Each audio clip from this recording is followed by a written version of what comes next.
Hello and welcome to the Summer Rise. I'm Roshan Mohammed Salih. Recently, two prominent pro-Palestinian solidarity activists have had to endure a campaign of media demonization because of their opposition to Israel. The Church of England banned Reverend Stephen Sizer from talking about the Middle East after he posted a Facebook link which questioned if Israel was behind 9/11. And when George Galloway appeared on the BBC's Question Time programme, he was heckled by Zionists for his anti-Israel views. A common theme seems to be emerging. Those who speak out against Israel's crimes are targeted by the Zionist lobby and smeared with the accusation of anti-Semitism. We'll be discussing how the media campaign works, but first, here's a reminder of what happened to Stephen Sizer and George Galloway.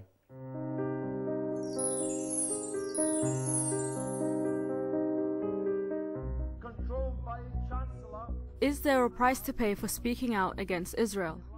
Two prominent pro-Palestinian activists in the UK have recently been targeted for their outspoken anti-Israel views.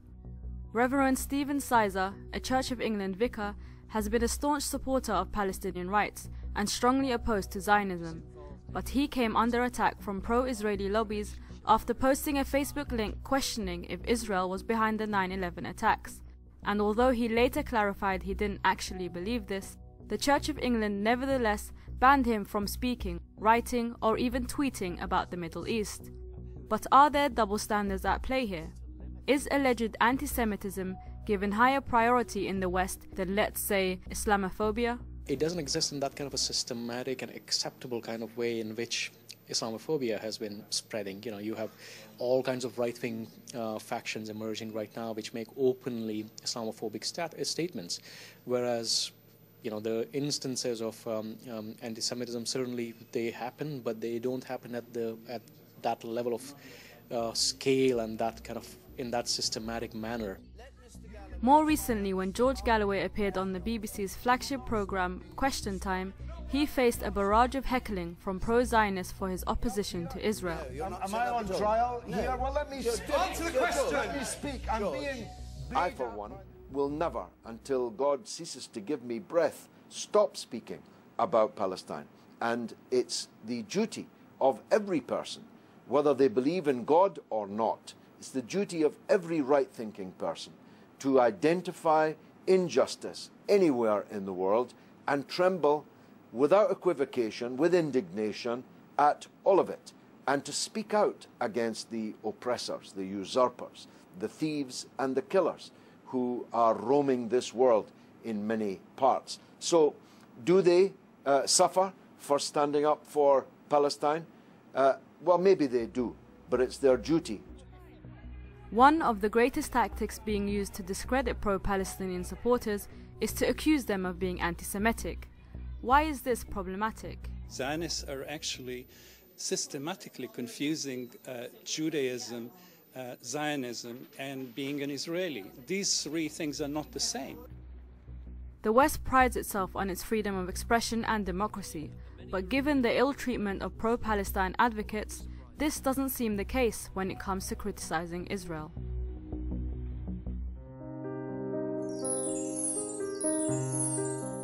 To discuss how the mainstream media and the Zionist lobby targets pro-Palestinian activists, we have two guests in the studio with us today. Gilad Atzmon is an ex-Israeli who's now a fierce critic of the Zionist entity. He's also a famous British jazz artist and author who writes on political matters, social issues, and Jewish identity and culture. And Reza Nadim is from the Muslim Public Affairs Committee, or MPAC, which works to counter anti-Muslim narratives that permeate mainstream politics and media. Welcome, gentlemen. Thanks for coming in today. Reza, if I could start with you, how does it feel like to be targeted by the Zionist lobby? It's a regular thing now, really. It's just to constantly be harassed, to have your words being twisted, to be accused of being really anti-Semitic and posing as being some supporter of human rights. To be honest, it's happened for so many years to so many activists that really now it's like water off a duck's back. You're not intimidated by it? Not intimidated now, because the thing is, that's the primary goal, is to intimidate, to harass, and really just reached a point where it doesn't have an impact anymore. If anything, it strengthens your resolve. But do they play dirty? Do they go for your professional, your personal life? Well, yeah, they go in many different ways. I mean, I've had them actually try to find out where I work, contact my work people, and put pressure on them. You know, in any part, any kind of job you're in, you know, you could work in working like putting tarmac on roads, and they'll try to harass you on that front too.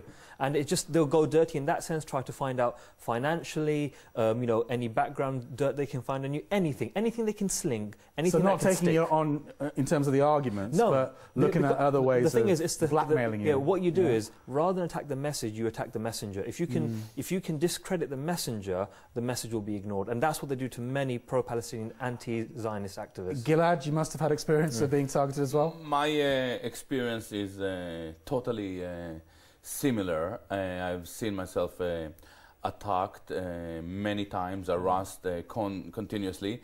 I've never seen any attempt to deal with my argument. Yes, exactly. I've never seen any attempt to deal with my book, with The Wandering Who, a book that they claim sometime occasionally that's supposed to be anti-Semitic, but I've never been questioned by any authority about any issues to do with race crime. It's quite... But for you, it must be quite personal for them, isn't it? Because, you know, you're an ex-Israeli, someone who's renounced his Israeli past. That must rankle with them, right? Apparently, this is the case, and I think that this is why for very many years I was at the center of their campaign. And apparently now it comes again, but as you said, I'm totally used to it, and actually I learned a lot from it. Yes. I would believe that they have a lot to conceal, and they obviously attack those who expose the depth of the problem. So actually I'm quite thrilled. Flattered. Yeah, I'm definitely flattered, Reza. and so you should be. It's a badge of honor amongst people that actually stand up for Palestine.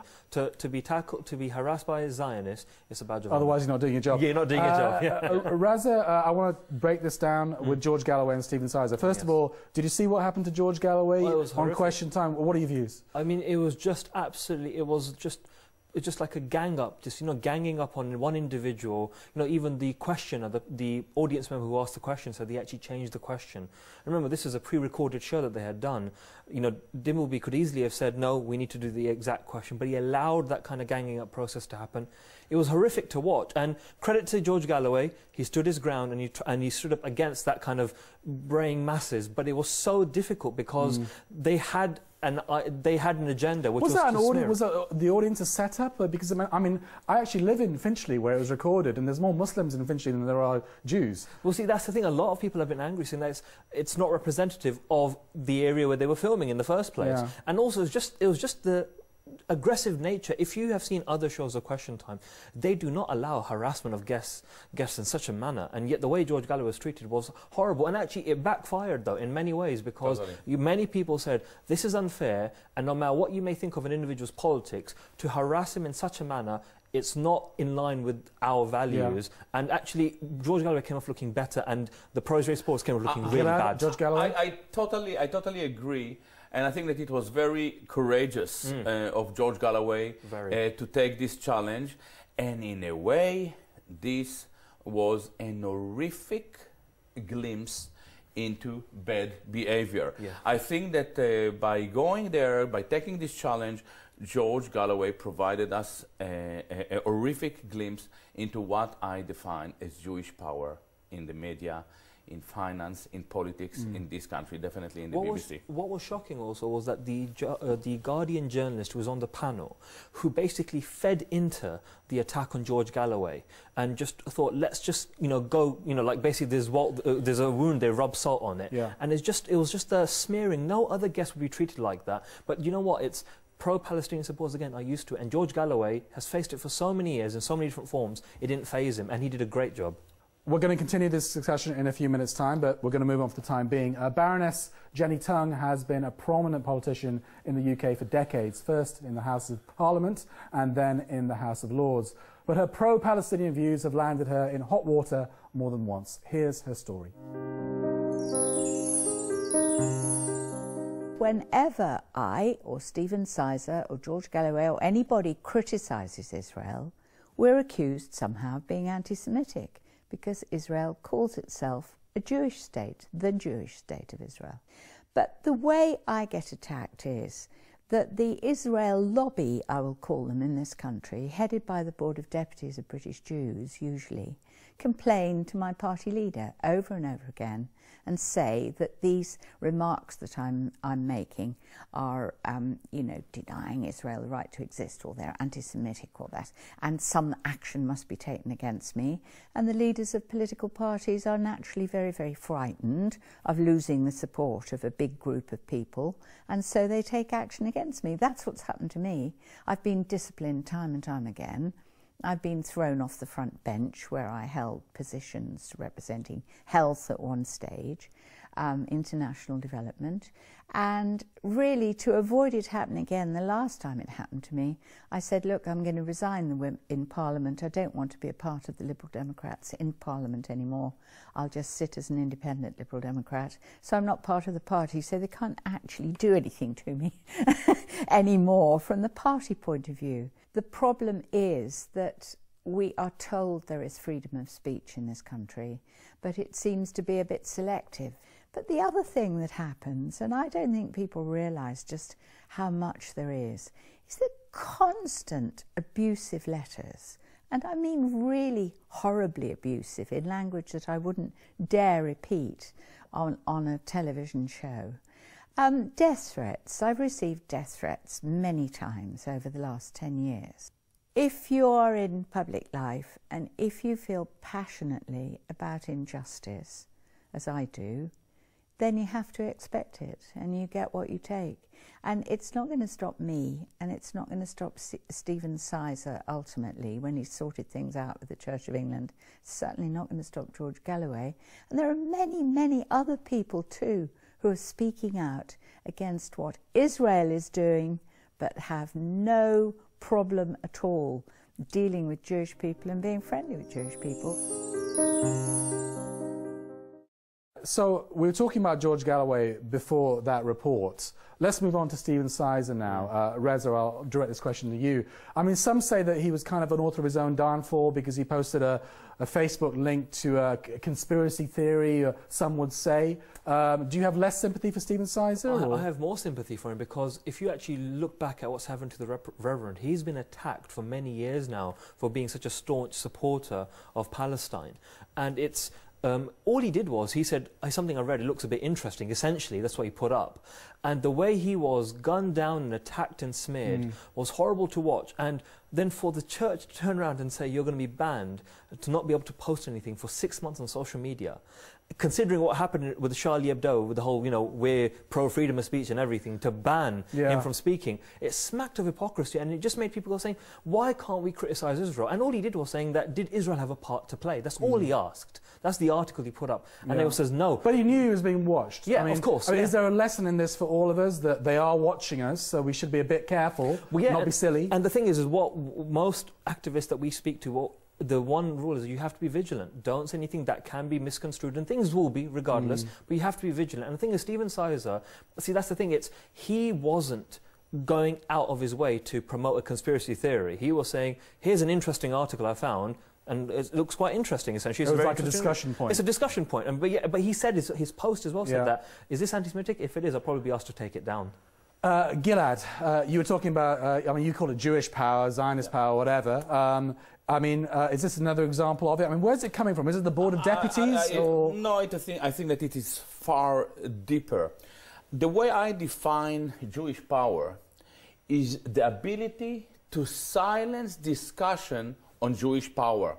Now, this is very, very important. This is very important. But should we use that term, Jew? I mean, you can, definitely. But can we use that term? You must. You must. Everyone must use the Jewish power. We have to remember that Israel is the Jewish state. It defines itself as the Jewish state. It just passed, the cabinet just approved of the Israeli national bill.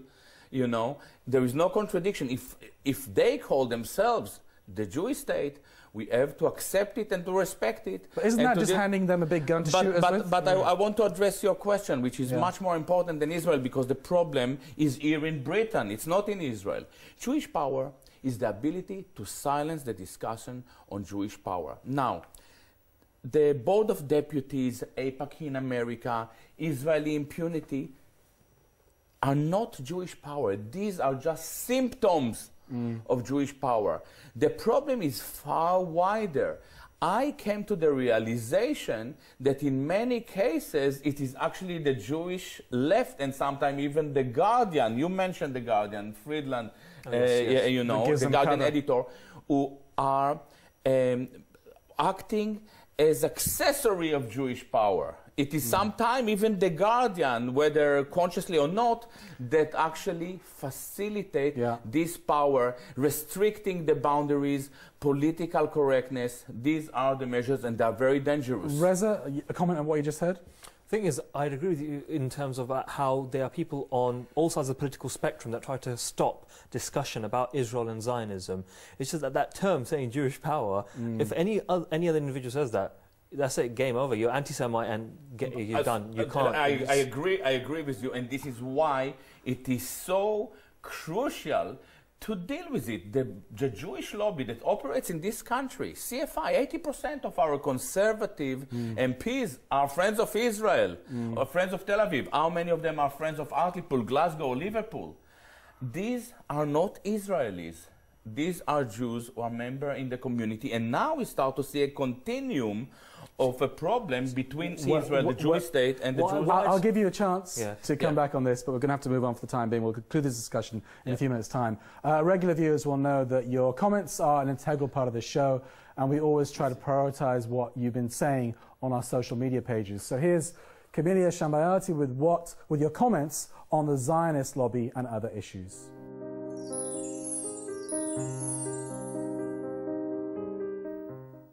Hello and welcome to this week's Social Media Roundup. The question on whether freedom of speech against Israel is allowed is a very hot topic online. When George Galloway appeared on BBC's flagship programme, Question Time, he faced a vicious audience criticising his opposition to Israel's treatment of Palestinians, and people quickly took to Facebook to share their thoughts.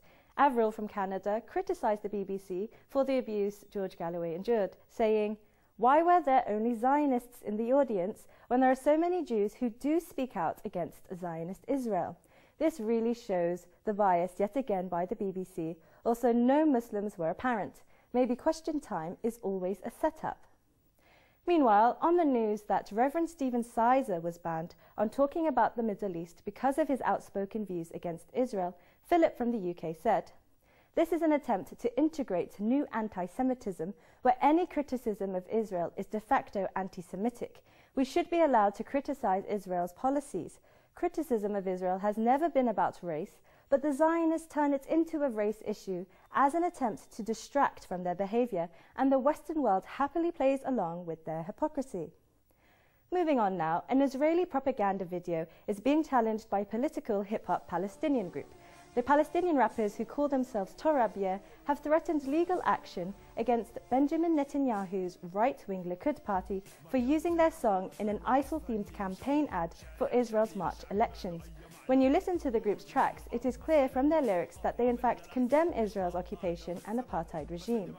And finally, Palestinians celebrated the release of 14-year-old Malik al-Khatib after she was imprisoned for 45 days for allegedly throwing stones at Israeli soldiers. According to her father, as she was leaving school, Israeli soldiers jumped at her, handcuffed her, and took her with them during the arrest. And that's all the social media news I have for you. Be sure to check out our Facebook and Twitter pages to keep up with the show. So, Reza, you wanted to come back in about this conflation between Zionism and Judaism. We have to be clear on this point, that it is about the ideology of Zionism, which is, for me, that is the biggest problem we face. It's not about a Jewish person or Judaism or Jewish power. I see it's about Zionism. And yes, you're right, Israel does define itself as the Jewish state of Israel, but and that is used as a way of calling someone an anti-Semite. But I think we have to be very clear that it is Zionism. Zionism is the problem. I almost agree with you. I almost agree with you, because I differentiate between the Jews which is, for me, an innocent category. Judaism, that is an innocent category. Jews, rabbinical Jews along their history were not involved in any genocidal act. And Jewishness, this ideology of chosenness, of we are chosen, an exceptionalist, supremacist ideology, which I criticize. And I argue that Israel, the Jewish state, is just one symptom of this ideology, but it's not the only symptom. I mean, guys, we're not, this is a really deep discussion. We're not going to solve it in 2 minutes. Definitely so I'm just going to move on. Reza, is there any possibility that Muslims or pro-Palestinians can do what the Zionist lobby is doing and make it toxic for politicians and media to be anti-Palestinian? Definitely. I think it's the thing that Malcolm X said, that if you see anyone doing better than you in the same field as you, they're doing something that you're not. And if you look at the Zionist lobby, the pro-Israel lobby, they are organized, they're well-funded, and they are focused on their goals. And that's the thing that the Muslim community and the pro-Palestinian activists lack, is that we're not organized, we're not well-funded, and we don't have specific goals. What we need to do is focus very clearly. We want the Palestinians to be free from oppression, and we need to fund ourselves. We can't work part-time in tackling the Zionist lobby. It has to be full-time people working in the political sphere, media sphere, and in public opinion. Gilad, I want to ask you a specific question about anti-Semitism. There's been a lot of noise about it, Holocaust Memorial Day, etc., etc.